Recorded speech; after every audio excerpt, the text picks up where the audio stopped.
I've been asked quite a bit lately about what my plans for the solar eclipse are. Will I travel? Will I stay home? What exactly, what type of equipment will I be using? Today I'm going to just go over a little bit of what I'm going to be doing, setting everything up, and then just showing you everything. Currently I've got all of my equipment out here, out back, underneath the tree. So I don't sweat any more than I already have. Just in my backyard, that's my plan. Just stay in my backyard. I won't be here I won't get totality where I'm at, but I will get 85 to 90% coverage of the solar eclipse. So that's my plan, and come along for the ride. See exactly how I'm going to set up and what I'm going to do. Thanks.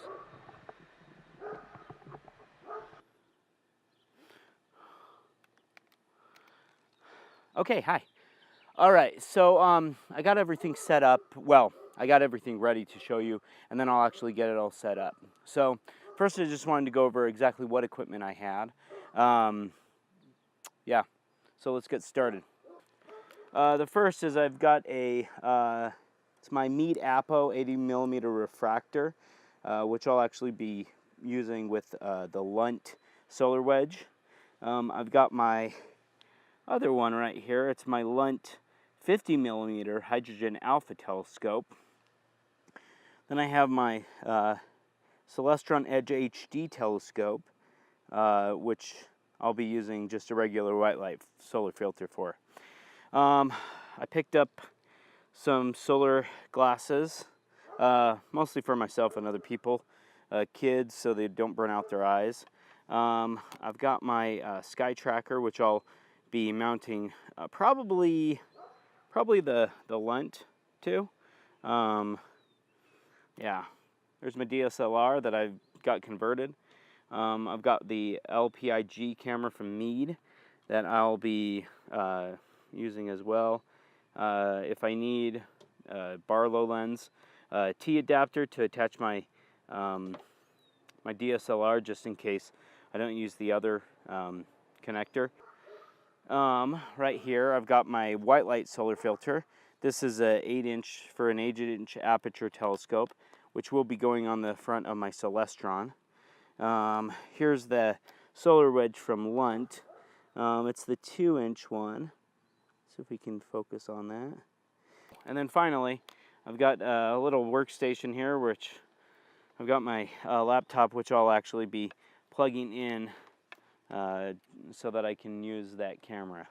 Anyway, yeah, now I'm gonna just set everything up, and then I'll explain exactly what I'm gonna be doing and how I'm going to be doing it. All right, thanks.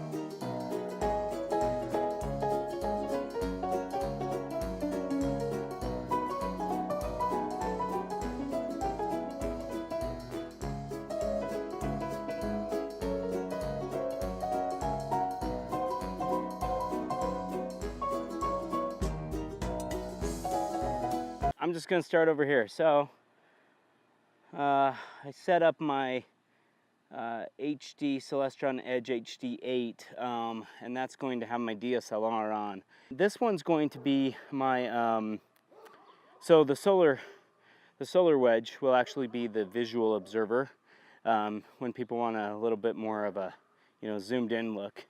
Let's see if I can adjust it, bring it back around. I don't know if I can get down in there so you can see it, but maybe. Oh, kind of, not really. Okay, forget it. That's not gonna happen. Anyway, so the solar filter wedge is gonna be right there, and that's just gonna be a manual one.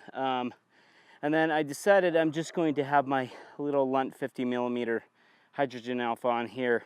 Most likely I'll keep my phone on there and do some HD recordings, maybe some live streams of the eclipse. but my little Star Navigator does a pretty dang good job at tracking, so I'm thinking that that's what I'll do. And I retired the Sky Tracker just because it wasn't as practical as I thought it would be. Basically what I'm planning on doing is something like this, 3-scope setup, 1 photography, 1 video, and 1 visual. I'm also going to have some of the solar film glasses. Anyone that comes will be welcome. I'm going to probably post it on my local Facebook page, let people know that if they're interested in the solar eclipse that morning, they can come on by and take a look. Originally, I wanted to do a time-lapse video of the solar eclipse, probably with my little Meade LPI-G mono camera. Haven't really been able to figure that out, so hopefully I'll be able to figure it out before the time comes, and then that's what the H-alpha telescope will be primarily used for. Anyway, those are my plans for the solar eclipse coming up. Hope to see some great stuff out there. Some people might take their solar eclipse glasses and think, hey, I may not have the money for a large filter for my telescope, but I did have enough money for this. Maybe I could use this to look at the sun. So I wanted to try and see exactly what would happen to the solar eclipse spectacles without the protection of an actual filter.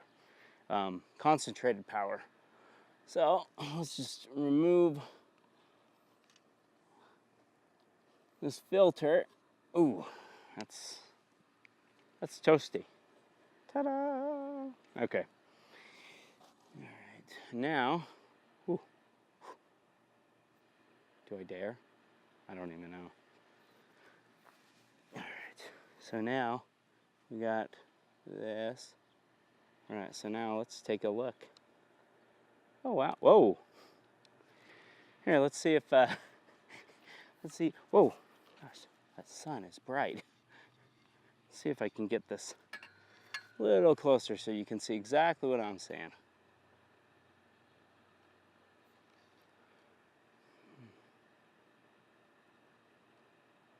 Okay. There we go. So first of all, as you can see, there's holes that have formed. So let's just put this back up. Oh, yeah, wow. That is not going to work. So it's just something to think about. And just because you've got these spectacles does not mean that they're going to work out the way you want them to. Well, one thing that I did not expect, but I'm not surprised that it happened, is that you take a look here, the sun actually melted the eyepiece. Hopefully that didn't ruin the telescope at all. But now you know what'll happen. Well, I looked over my scope without the filter on, and it actually looks okay. So looks like no permanent damage, at least to this.